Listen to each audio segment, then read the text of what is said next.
नमस्कार, मैं डॉक्टर अमित व्यास हाजिर हुआ हूँ। एक बहुत महत्वपूर्ण विषय पर चर्चा करने के लिए उपस्थित हुआ हूँ। देखिए, हर वर्ष एक ऐसा त्यौहार, एक ऐसा पर्व हमारे हिंदू धर्म के अनुसार बनाया जाता है जो हमारे पितरों को लेकर हमारे जीवन में उनकी उपयोगिता,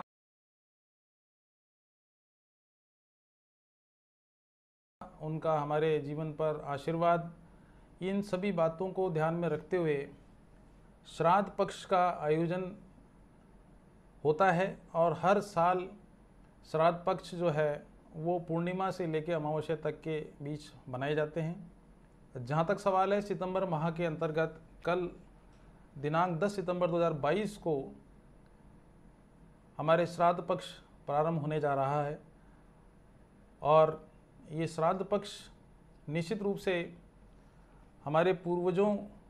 के प्रति हमारा समर्पण भाव, उनके प्रति श्रद्धा, विश्वास और उनके आशीर्वचनों के लिए हम इस प्रकार के त्यौहार या इस प्रकार के पर्व को मनाते हैं। श्राद्ध हमारे द्वारा हमारे जो पितृ हैं या हमारे पूर्वज हैं, जिस तिथि को जिनका स्वर्गवास हुआ था, उसी तिथि को श्राद्ध मनाया जाता है। और उस श्राद्ध में कुछ ऐसी बातें हैं जिनका ध्यान रखना बहुत ही आवश्यक है, क्योंकि ऐसा करने से जहां हम अपने जीवन में आने वाली कठिनाइयों से बचाव तो करते ही हैं, बल्कि हमारा अपने पितरों के प्रति जो समर्पण भाव है, आस्था है, विश्वास है, वो निश्चित रूप से जागृत होता है। तो ऐसी स्थिति में कुछ ऐसी शास्त्रोक्त बातें हैं जिन पर ध्यान देना आवश्यक है कि श्राद्धों में हमें क्या तो करना चाहिए और क्या नहीं करना चाहिए। ये मेरा एक विषय है। देखिए, सबसे पहले तो बात यह है कि जिस दिन भी आपको अपने पूर्वजों का श्राद्ध मनाना है, जिस तिथि को आप मनाने जा रहे हैं, सर्वप्रथम सुबह उठकर अपने घर को गंगा जल से छिड़क कर उसको शुद्ध कीजिए। चाहे वो देवी स्थान हो या अगर हमने अपने पितरों की फ़ोटो या किसी और अन्य प्रकार का कोई सिंबल अपने घर में रख रखा है तो उसका शुद्धिकरण करना आवश्यक है। और अगर व्यवहारिक हो तो घर में रंगोली भी बना सकते हैं, जिससे कि हम अपने पितरों को खुश कर सकें। और विशेष रूप से चूँकि किसी भी त्यौहार का आयोजन प्रयोजन करने के लिए महिलाओं का बहुत बड़ा योगदान होता है। ऐसी स्थिति में महिलाओं का सुबह जल्दी उठकर शुद्ध होकर निवृत्त होकर पितरों के लिए भोजन बनाया जाना चाहिए। अर्थात भोजनालय में महिलाओं को नहा धोकर ही उसमें प्रवेश करना चाहिए, जिससे कि उसमें शुद्धता बनी रहे। दूसरी बात यह है कि श्राद्ध किसको खिलाना चाहिए या श्राद्ध के दिन किसको बुलाकर भोजन कराना चाहिए, उसके लिए 4 या 5 व्यक्तियों को पात्र माना है हिंदू सनातन धर्म के अनुसार। सबसे पहले तो है कि जो श्रेष्ठ कुलीन ब्राह्मण हैं वो उसके लिए सबसे पहला अधिकारी है। अगर उसकी उपलब्धता नहीं है तो बाकी के जो अन्य लोग हैं, जैसे भांजा है, भतीजा है, दामाद है, बहन है या बेटी है, ये वो हमारे व्यक्तित्व हैं जिनको हम श्राद्ध वाले दिन या पितरों वाले श्राद्ध निकालते समय इनको भोजन कराएंगे तो निश्चित रूप से हमारे द्वारा किया गया प्रयास पितरों को तो खुश करेगा, बल्कि उनकी अनुकंपा भी हमारे पर जीवन पर्यंत बनी रहेगी। और दूसरी बात जो सबसे इम्पोर्टेंट है, अगर आप स्वयं पितरों का भोजन कराने से पूर्व तर्पण करते हैं और उसकी पूजा अर्चना करते हैं तो निश्चित रूप से उसका लाभ दोगुना हो जाता है। और अगर इस घटना को अंजाम देने के लिए ब्राह्मण की सेवाएं ली जाती हैं तो निश्चित रूप से और भी उसमें सोने पे सुहागा वाली जैसी स्थितियां उभर कर आती हैं। देखिए, पितरों के लिए सबसे बड़ी बात है कि भोजन में गाय का दूध, दही, घी और खीर बनाना सर्वोत्तम माना गया है और उसी का ही भोग अवश्य रूप से पितरों को लगना चाहिए। दूसरा, जब ये पितरों को भोजन बना लिया जाता है, भोग लगा दिया जाता है, उसके बाद में 3 पात्र ऐसे हैं जिनको उसका अंश हमारे द्वारा दिया जाना चाहिए। सबसे पहले तो है गाय, उसके उपरांत कुत्ते को भोजन, यानी कुत्ता भी इस घटना को अंजाम देने में सर्वोत्तम भूमिका अदा करते हैं। और एक है कौवा। यानी ये 3 ऐसे सुयोग्य पात्र हैं जो ब्राह्मणों को भोजन कराने से पूर्व इन तीनों को भोजन का ग्रास अवश्य रूप से निकालना चाहिए। दूसरा, ब्राह्मण को आदरपूर्वक भोजन कराएं और अपनी श्रद्धा अनुसार वस्त्र अथवा दक्षिणा देकर उन्हें निश्चित रूप से उन्हें सम्मानित करें। और दूसरा ये कि घर में श्राद्ध वाले दिन ये निश्चित मान के चलिए कि शुद्धता का होना बहुत ही आवश्यक है। अगर शुद्धता नहीं है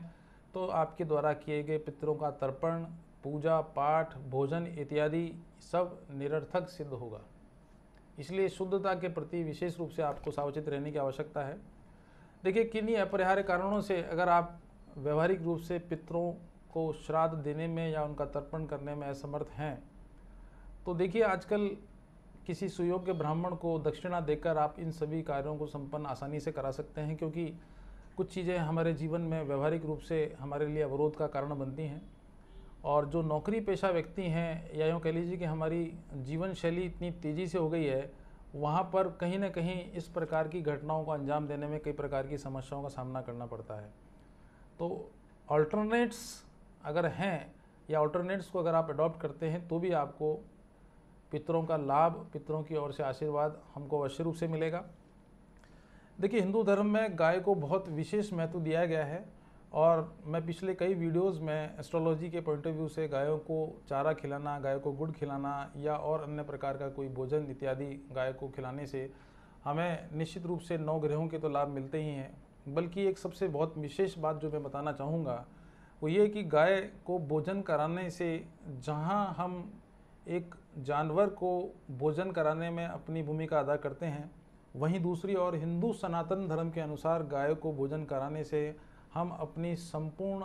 आर्थिक, शारीरिक, मानसिक जितने भी कष्ट होते हैं उनको दूर करने में सफलता प्राप्त कर सकते हैं। और जहाँ तक सवाल है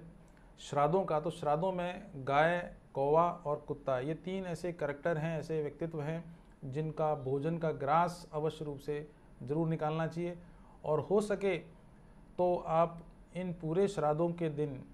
आप गाय को रोटी अवश्य रूप से खिलाएं। और अगर कुत्ता या गोय को या गाय को अगर आप भोजन कराते हैं तो निश्चित मान के चलिए कि आपके द्वारा अगर कोई भूल चूक हो जाती है तो वो भूल चूक भी इस प्रकार का कार्य करने से माफ़ी वाली श्रेणी में आ जाती है। एक बात, सबसे बड़ी बात यह है कि जब आप इस प्रकार की घटनाओं को अंजाम दें, उसके आखिर में अपने पितरों के सम्मुख अपने द्वारा की गई गलतियों का एहसास करें, उसकी क्षमा प्रार्थी करें और कोशिश ये करें कि आपके घर में जब कभी भी कोई शुभ मांगलिक कार्य हो, जैसा कि अपन लोग सब करते ही हैं कि सबसे पहले हम कोई भी भोग लगाना, पूजा पाठ करते हैं तो विघ्न विनाशक गणपति की पूजा की जाती है। वहीं दूसरी ओर हमारे जो कुल देवी हैं उसकी पूजा की जाती है, लेकिन पितरों का भी उसी अनुपात में आदर होना आवश्यक है। आप देखिएगा, जिन लोगों की कुंडलियों में पितृदोष पाए जाते हैं या कालसर्पयोग पाया जाता है तो निश्चित मान के चलना कि उनके ऊपर पितरों का जो प्रभाव है वो ज़्यादा रहता है। ऐसे व्यक्तियों को विशेष रूप से जागरूक रहने की आवश्यकता है। और मैं ये बताना चाहूँगा कि श्राद्ध पक्ष में अगर पितृदोष की पूजा या कालसर्प की पूजा कराई जाती है तो उसका श्रेष्ठकर लाभ संबंधित व्यक्ति को तो मिलता ही है, बल्कि उस परिवार के सदस्यों को भी उसका लाभ मिलता है, क्योंकि कालसर्पयोग वाले व्यक्तियों के संदर्भ में या पितृदोष से पीड़ित व्यक्तियों के संबंध में शारीरिक कष्ट, असामयिक घर में किसी सदस्य की मृत्यु होना, घर में आकस्मिक दुर्घटनाएं होना, आर्थिक संकटों का सामना करना, मानसिक समस्याओं का सामना करना, घर में जो परिवार के सदस्य हैं उनका प्रॉपर तरीके से डेवलपमेंट नहीं होना, ये इस बात के कुछ लक्षण हैं जिसके आधार पर आप इस बात का पता लगा सकते हैं कि हमारे पितृ का दोष तो नहीं है। तो ये वीडियो जो मैंने आपके सामने बनाया, इसमें मैंने वो सभी महत्वपूर्ण बातें आपके सम्मुख प्रस्तुत की हैं जिनके आधार पर आप बड़ा आदरपूर्वक पितरों के प्रति अपनी आस्था, विश्वास को तो बनाए रखेंगे ही, बल्कि उनके आशीर्वाद को पूर्ण रूप से अपने जीवन में समाहित करना चाहते हैं तो श्राद्ध को एक पर्व के रूप में, एक त्यौहार के रूप में बनाइए। निश्चित मान के चलिए कि जिन व्यक्तियों की वजह से हम इस दुनिया में आए हैं, अगर हम उनको समय समय पर याद नहीं करेंगे तो निश्चित रूप से ऐसा कहा भी जाता है कि अगर हम इतिहास को नहीं देखते हैं या इतिहास को नहीं समझते हैं तो वर्तमान और भविष्य की दुर्घटनाओं से नहीं बच सकते हैं। तो अगर आपको अपने जीवन में खुशहाली लानी है, विकास करना है, तो निश्चित रूप से श्राद्ध पक्ष को बड़े आदरपूर्वक और एक सम्मानपूर्वक मनाने वाला एक पर्व के रूप में मनाएं। और अगर आपको लगता है कि आपके जिन भी व्यक्ति की स्वर्गवास हुआ है, चाहे वो पुरुष है या महिला है, और उसकी तिथि के बारे में आपको जानकारी नहीं है, तो आप सर्व कार्य अमावस्या यानी अमावस्या के दिन भूल चूक जो भी आपसे हो गई है उसके निमित्त जो मैंने प्रक्रिया बताई उसका आपको क्या करना चाहिए, अवश्य रूप से अपना समर्पण करना चाहिए। एक बात और अंतिम में बताना चाहूँगा अंत में, जो कि मोस्ट इम्पोर्टेंट है। श्राद्ध पक्ष के अलावा भी अगर आपको ऐसा लगता है कि पितृदोष या किसी अन्य प्रकार की ऐसी समस्या आपके परिवार या परिवार के सदस्यों को फेस करनी पड़ रही है, तो आप प्रतिदिन शिव जी के मंदिर जाइए, कच्चा दूध चढ़ाइए, जल चढ़ाइए, और हो सके तो काले तिल और जौ प्रतिदिन चढ़ाएंगे तो आपकी कुंडली में जो पितृदोष का दोष अगर आपको लगा हुआ है तो निश्चित मान के चलिए कि आपको उसकी पूजा तो खैर करानी है, लेकिन उसके साथ साथ में ये एक प्रिकॉशन के पार्ट पर भी अगर आप ऐसा करेंगे तो मैं आपको विश्वास दिलाता हूँ, ये मेरा व्यक्तिगत अनुभव भी देखने में आया है और मेरे द्वारा जिन लोगों को ये चीज़ें सजेस्ट की गई थी उनको बहुत ही चमत्कारिक लाभ देखने को मिले हैं, और कई लोगों के साथ में तो अनबिलीवेबल रिजल्ट्स जो हैं उनको मिले हैं। तो आज के लिए तो इतना ही पर्याप्त है। मैं चाहता हूँ कि आप सब लोग अपने श्राद्ध पक्ष में अपने पितरों को याद करें, उनको लेकर जो भी नियम या उपनियम हमारे हिंदू सनातन धर्म में बनाए गए हैं उसके अनुसार उस कार्य को संपन्न करें। आपके जीवन की सभी चुनौतियाँ, कठिनाइयाँ और समस्याओं का समाधान करने में आपको सफलता प्राप्त होगी। तो आज के लिए तो इतना ही पर्याप्त है। नमस्कार।